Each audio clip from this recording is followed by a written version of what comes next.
Je m'appelle Émilie, j'ai 33 ans et je travaille comme décoratrice d'intérieur dans une assez grande agence de design.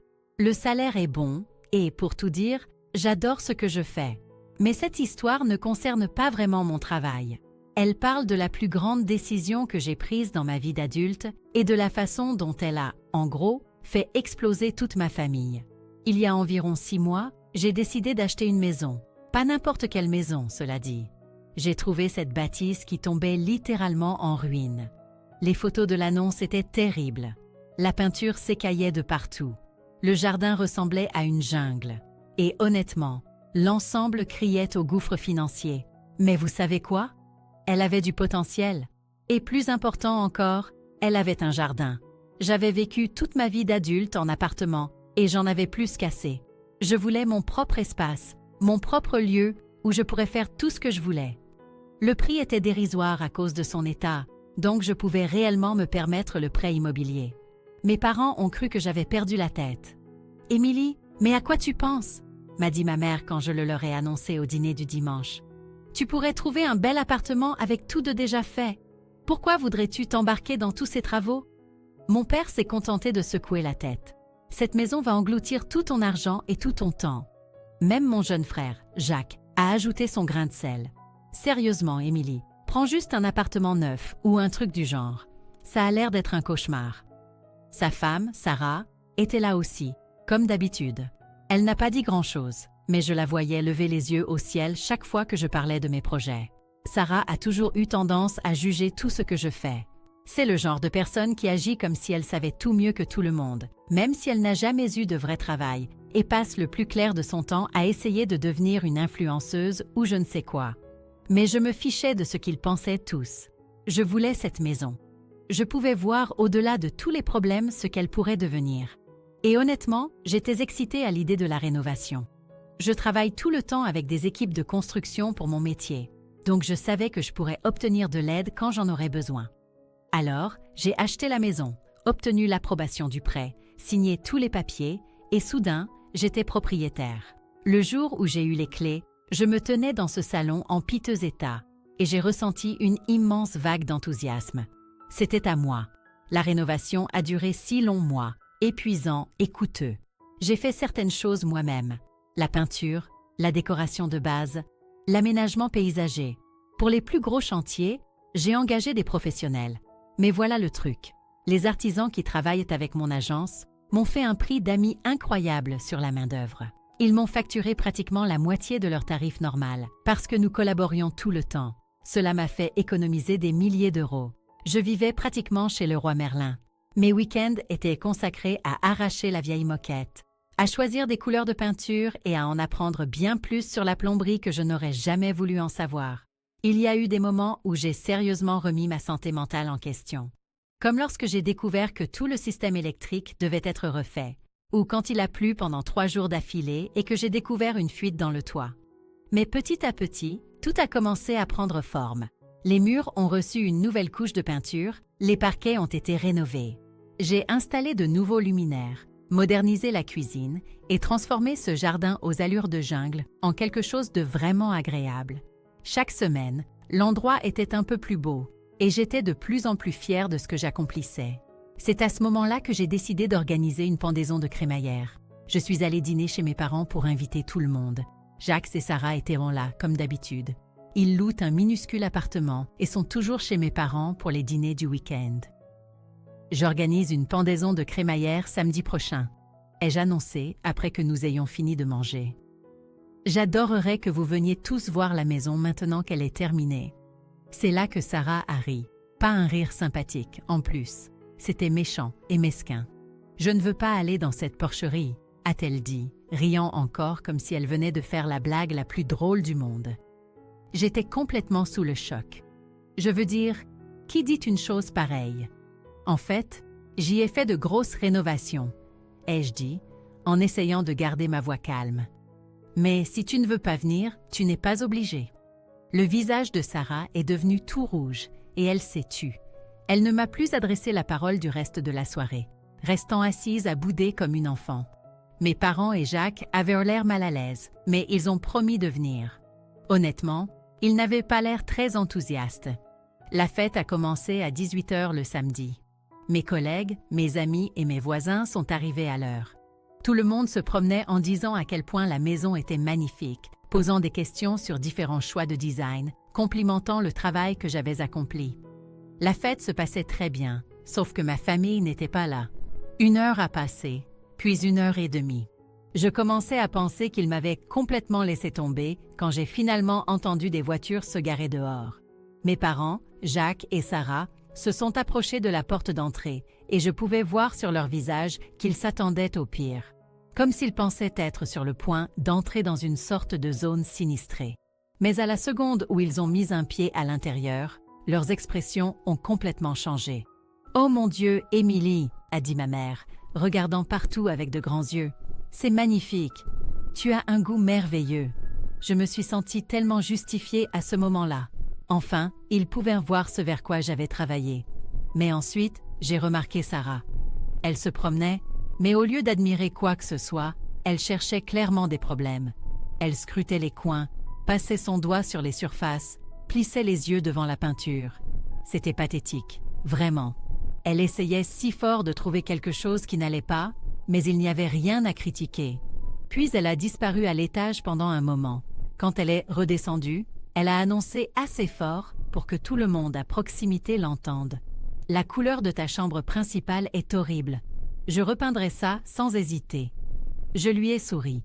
« Eh bien, quand tu auras ta propre maison, tu pourras peindre les murs de la couleur que tu veux, même en rose. » Tout le monde savait que Sarah était obsédée par le rose. Ça a été la goutte d'eau. Son visage est devenu écarlate et elle avait l'air sur le point d'exploser. « Viens, Jacques, on s'en va », a-t-elle lancé sèchement avant de marcher d'un pas décidé vers la porte. Jacques m'a jeté un regard désolé, mais l'a suivi quand même.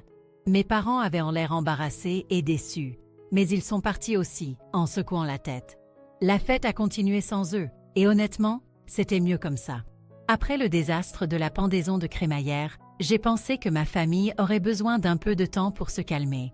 Mais ma mère m'a surprise. Environ 1 semaine plus tard, elle a appelé et a demandé si elle pouvait passer revoir la maison. Juste nous deux cette fois. « Je me sens très mal de la façon dont samedi s'est terminé », a-t-elle dit. « J'aimerais vraiment prendre le temps de regarder tout ce que tu as fait sans tout ce cinéma. » Alors, elle est venue ce week-end-là et c'était en fait très agréable. Elle s'est promenée en prenant son temps, posant des questions sur mes choix de design, complimentant les différentes pièces. Nous avons pris un café dans ma nouvelle cuisine et elle m'a dit à quel point elle était fière de ce que j'avais accompli. « Je dois l'admettre, Émilie, ton père et moi avons eu tort de te décourager d'acheter cet endroit, » a-t-elle dit. « Tu savais vraiment ce que tu faisais. » Ça m'a fait du bien de l'entendre dire ça. Nous avons passé un bel après-midi ensemble et au moment de son départ, j'ai fait quelque chose auquel je pensais depuis un moment. « Tiens », ai-je dit en lui tendant un double des clés. « Au cas où je partirais en voyage ou quelque chose comme ça, peut-être que tu pourrais arroser mes plantes ou juste jeter un œil. » Elle m'a serré dans ses bras et a pris la clé. J'ai eu l'impression que nous revenions peut-être à la normale, malgré toutes les tensions avec Sarah et Jacques. Ma mère est passée quelques fois de plus au cours des 2 mois suivants. Parfois, elle apportait des courses et nous cuisinions le dîner ensemble. Parfois, elle passait juste pour voir comment j'allais. C'était agréable de retrouver cette relation avec elle. Jacques et Sarah, en revanche, c'était une autre histoire. J'avais à peine de leurs nouvelles. Jacques envoyait un texto occasionnel sur des sujets anodins, mais il ne mentionnait jamais la maison ou la fête. Sarah ne m'a pas contactée du tout, ce qui m'allait très bien. Mon père était quelque part entre les deux, ne m'ignorant pas activement, mais ne faisant pas non plus d'efforts pour que nous passions du temps ensemble. 4 mois se sont écoulés ainsi.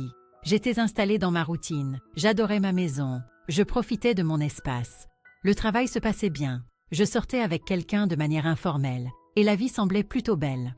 Puis ma mère a appelé un jeudi soir. Sa voix était différente, douce et prudente, comme si elle choisissait ses mots avec une extrême précaution. « Émilie, ma chérie, voudrais-tu venir dîner ce samedi? Ça fait un moment que nous ne nous sommes pas tous réunis en famille. » Quelque chose dans son ton m'a rendue méfiante, mais j'ai dit oui. Nos dîners de famille me manquaient, et je pensais que peut-être assez de temps s'était écoulé pour que tout le monde agisse à nouveau normalement. Le samedi est arrivé et je me suis rendue en voiture chez mes parents. Jacques et Sarah étaient déjà là quand je suis arrivée, ce qui n'était pas surprenant. Ils vivaient pratiquement là-bas le week-end. « Salut, Émilie », a dit Jacques quand je suis entrée. Il était extraordinairement amical, ce qui m'a immédiatement mise sur mes gardes. Sarah m'a à peine regardée, mais au moins, elle ne me foudroyait pas du regard. Nous nous sommes assis pour le dîner. Ma mère avait préparé un rôti de bœuf qui était toujours bon. La conversation était un peu forcée au début, tout le monde étant excessivement poli et posant des questions sans risque sur le travail et la météo. Mais ensuite, en plein milieu de mon récit sur un client difficile, ma mère a soudainement posé sa fourchette et m'a adressé ce doux sourire. « Émilie, je voulais te parler de quelque chose », a-t-elle dit avec la même voix douce que lors de son appel téléphonique. Tout le monde a arrêté de manger et m'a regardé. Jacques souriait aussi, ce même sourire de chien battu qu'il me faisait quand nous étions enfants et qu'il voulait quelque chose. « Le bail de Jacques et Sarah arrive bientôt à expiration », a poursuivi ma mère. Et avec tout ce qui se passe avec l'économie et la situation professionnelle de Jacques, ils ont du mal à trouver quelque chose qu'ils peuvent se permettre. J'ai senti mon estomac se nouer. Je savais exactement où cela menait. Alors, nous pensions, a continué ma mère, peut-être qu'il pourrait rester avec toi pour un petit moment, juste temporairement, jusqu'à ce qu'il se remette sur pied. Le silence dans la pièce était assourdissant. Tout le monde me fixait, attendant ma réponse. Jacques arborait toujours ce pathétique sourire plein d'espoir. J'ai pris une profonde inspiration. Je ne veux personne d'autre vivant dans ma maison. Le visage de ma mère s'est décomposé. « Émilie, ce n'est pas n'importe qui. C'est ton frère et sa femme. Je comprends ça, ai-je dit en essayant de rester calme. Mais ma réponse est toujours non. C'est à ce moment-là que Sarah a décidé d'intervenir. « J'ai toujours su que tu étais cupide et arrogante, a-t-elle dit, sa voix dégoulinante de venin. Je l'ai regardée droit dans les yeux. C'est drôle, parce que je me souviens que tu as dit à ma pendaison de crémaillère que tu ne voulais pas venir dans ma porcherie. Maintenant, tu es prête à y vivre. » Sarah a haussé les épaules comme si de rien n'était. Je veux dire, si c'est gratuit, je suppose que je pourrais m'en accommoder. L'audace de cette femme était incroyable. Puis Jacques a commencé avec son histoire larmoyante. « Allez, Émilie, tu dois comprendre ma situation. Ils font des licenciements à mon travail et ils ont réduit mon salaire de 20%. On a vraiment du mal en ce moment. » Je l'ai regardé, puis j'ai regardé Sarah. Peut-être que Sarah devrait se trouver un travail alors, au lieu de faire semblant d'être une blogueuse et de faire je ne sais quoi toute la journée. Le visage de Sarah est devenu écarlate. « Comment oses-tu » ? Je dis juste, ai-je continué, que si l'argent est un problème, peut-être que les deux adultes de la relation devraient travailler. C'est là que Sarah a complètement perdu les pédales. Elle s'est mise à pleurer, de grosses larmes théâtrales, et a quitté la salle à manger en courant. Je pouvais l'entendre monter les escaliers en tapant des pieds pour aller dans mon ancienne chambre. « Maintenant, regarde ce que tu as fait », a dit Jacques en se levant de sa chaise. « Tu es une vraie idiote, Émilie. » Et il a couru après sa femme.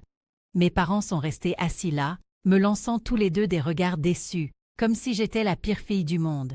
J'ai fini mon dîner aussi vite que possible et je suis partie de là. Après ce dîner de famille désastreux, le silence est devenu total. Et je veux dire, total. Personne n'a appelé, personne n'a envoyé de texto, personne ne m'a invité à quoi que ce soit. C'était comme si j'avais été effacée de la famille. Un mois entier s'est écoulé sans un seul mot de leur part. Pas d'invitation à dîner le samedi de la part de ma mère. Pas de texto aléatoire de Jacques. Rien. Honnêtement, j'étais plutôt soulagée. Je ne voulais plus avoir à gérer leur tentative de culpabilisation pour que je laisse Jacques et Sarah emménager chez moi. J'avais ma propre vie à vivre et je profitais de la paix et de la tranquillité. Ma maison me semblait plus que jamais un foyer. J'invitais des amis à dîner. Je travaillais sur de petits projets dans la maison et je n'avais pas à m'inquiéter que quelqu'un débarque et fasse des commentaires sur mes choix. Mais un mardi, tout a changé. J'avais une réunion prévue avec une nouvelle cliente potentielle à 14 heures. Un gros projet de rénovation, très bien payé. Mais vers 11h30, elle a appelé pour dire qu'elle devait reporter le rendez-vous à cause d'une urgence familiale. Pas de problème. Je pensais que je pourrais utiliser ce temps pour rattraper un peu de paperasse. Mais j'ai alors réalisé que j'avais laissé des dossiers importants à la maison. J'ai donc décidé de rentrer chez moi et de travailler de là pour le reste de la journée. Je suis arrivée à la maison vers midi, soit environ 3 heures plus tôt que d'habitude un mardi. En me garant dans mon allée, j'ai remarqué 2 voitures garées dans la rue devant ma maison. L'une était la voiture de mes parents, l'autre, celle de Jacques. Ma première pensée a été que quelque chose n'allait peut-être pas, comme s'il y avait eu une urgence et qu'ils essayèrent de me joindre. Mais j'ai ensuite réalisé qu'ils auraient pu simplement appeler si c'était le cas. J'ai utilisé ma clé pour déverrouiller la porte d'entrée et à la seconde où j'ai mis un pied à l'intérieur, j'ai su que quelque chose n'allait vraiment pas. Il y avait des affaires partout. Mes affaires. Des meubles de ma chambre principale se trouvaient dans le salon et le couloir. Ma commode, ma table de chevet, même mes lampes de chevet. J'entendais des voix venant de l'étage. Des voix fortes, comme si des gens travaillaient. Mon cœur battait la chamade, tandis que je montais les escaliers. Les voix venaient de ma chambre principale. J'ai marché dans le couloir et je me suis arrêtée sur le seuil. Je n'en croyais pas mes yeux. Mes parents étaient là. Jacques était là. Sarah était là, debout au milieu de la pièce, avec un immense sourire sur le visage. Et il y avait 2 hommes que je ne reconnaissais pas, des ouvriers avec des rouleaux et des pinceaux. Ils étaient en train de peindre mes murs, mes magnifiques murs dont j'avais passé des semaines à choisir la couleur parfaite. Ils les peignaient en rose, un rose bonbon criard et écœurant. J'ai complètement explosé. « Mais qu'est-ce qui se passe ici, bordel ?» ai-je hurlé. Tout le monde a sursauté et s'est tourné pour me regarder. L'ouvrier a arrêté son rouleau en plein mouvement et m'a dévisagé. Mes parents avaient l'air coupables comme tout. Jacques ressemblait à un chevreuil pris dans les phares, mais Sarah a juste continué de sourire. « Oh bien, tu es rentrée ?» a-t-elle dit comme si c'était la chose la plus normale du monde. On a décidé de rénover la chambre principale avant que Jacques et moi emménagions. « Tu aimes la couleur ?» J'étais si en colère que j'avais du mal à parler. « Arrêtez !» ai-je dit aux ouvriers. « Arrêtez de peindre mes murs tout de suite. » Les ouvriers avaient l'air confus et se sont regardés, mais ils ont posé leurs pinceaux. Je me suis tournée vers ma mère. « Mais qu'est-ce que vous croyez faire, bon sang? Comment êtes-vous même entrée ici ?» Ma mère a eu le culot de me sourire. « J'ai utilisé ma clé. »« Ma chérie, on est en famille. » Et on savait que tu voudrais que Jacques et Sarah soient à l'aise quand ils emménageront. « Emménager ?» ai-je dit. « Je vous ai dit non. Je vous ai très clairement dit non. »« On savait que tu finirais par accepter ?» a dit mon père. « Tu finis toujours par faire ce qui est juste. »« Ce qui est juste ?» Ce qui est juste, c'était de laisser ces gens entrer par effraction chez moi et détruire ma chambre. « Dehors !» ai-je dit. « Vous tous, sortez de ma maison tout de suite ou j'appelle la police. » Mes parents ont commencé à me faire la morale sur la loyauté familiale et sur mon égoïsme.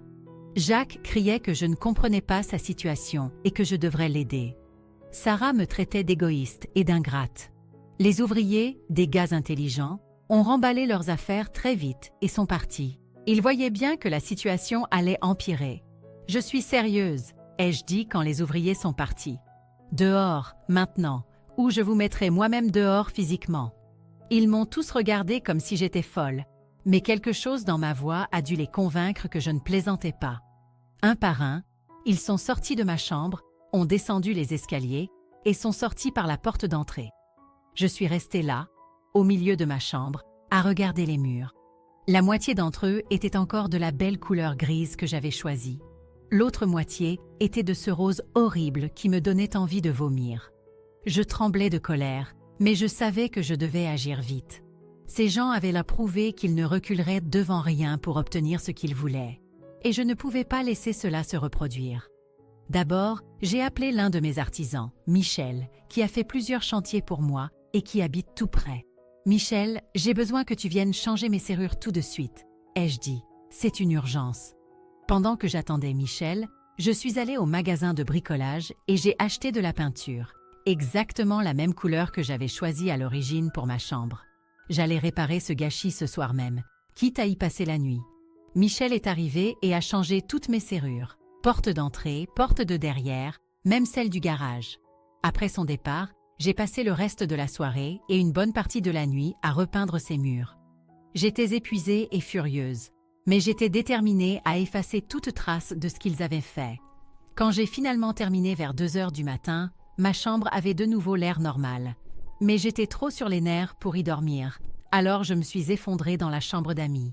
Le lendemain matin, j'ai appelé 2 autres de mes contacts pour m'aider à remettre les meubles lourds à leur place. Puis j'ai fait quelque chose que j'aurais dû faire des mois plus tôt.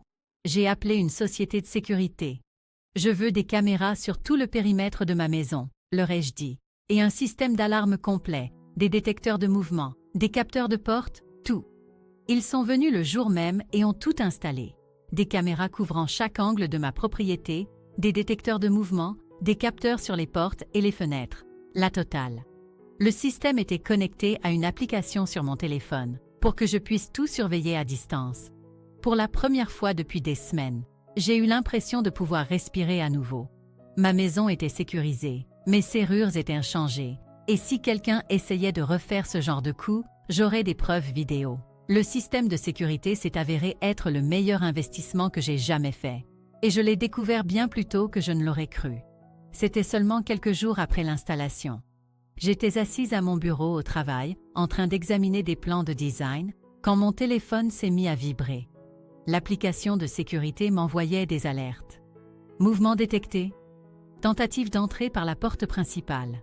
Système d'alarme de la porte d'entrée activé. Mon cœur s'est emballé. J'ai ouvert l'application et j'ai affiché le flux vidéo en direct. Jacques était là, juste devant ma porte. Il avait quelque chose dans la main. Ça ressemblait à l'ancien double des clés que j'avais donné à ma mère. Je l'ai regardé essayer de mettre la clé dans la serrure. Quand ça n'a pas fonctionné, il l'a secoué pendant un moment, de plus en plus frustré. Puis il a reculé et a regardé autour de lui, vérifiant probablement si des voisins regardaient. C'est à ce moment-là qu'il est allé à sa voiture et est revenu avec un pied de biche. Je n'en croyais pas mes yeux. Mon propre frère essayait de s'introduire chez moi avec un pied de biche. Il l'a coincé dans le cadre de la porte et a commencé à faire levier, essayant de forcer la porte. L'alarme s'est déclenchée. Je pouvais voir les lumières clignoter sur la caméra.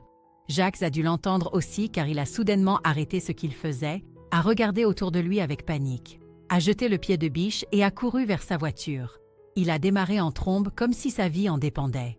Je suis restée assise à mon bureau, fixant mon téléphone, complètement choquée.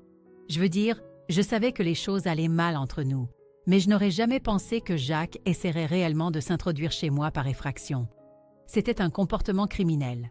J'ai sauvegardé la séquence vidéo et je suis allée directement au commissariat de police.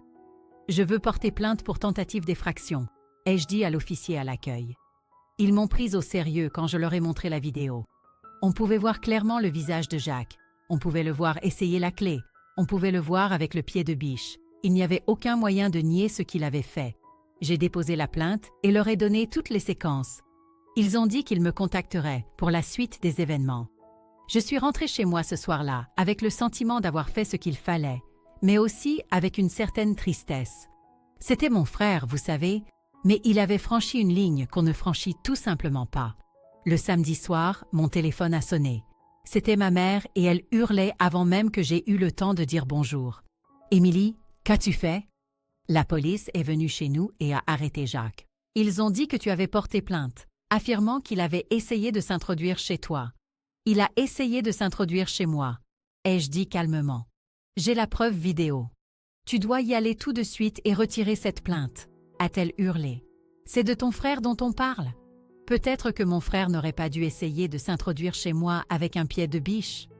Ma mère pleurait maintenant, répétant que je détruisais la famille et comment je pouvais faire ça à mon propre frère.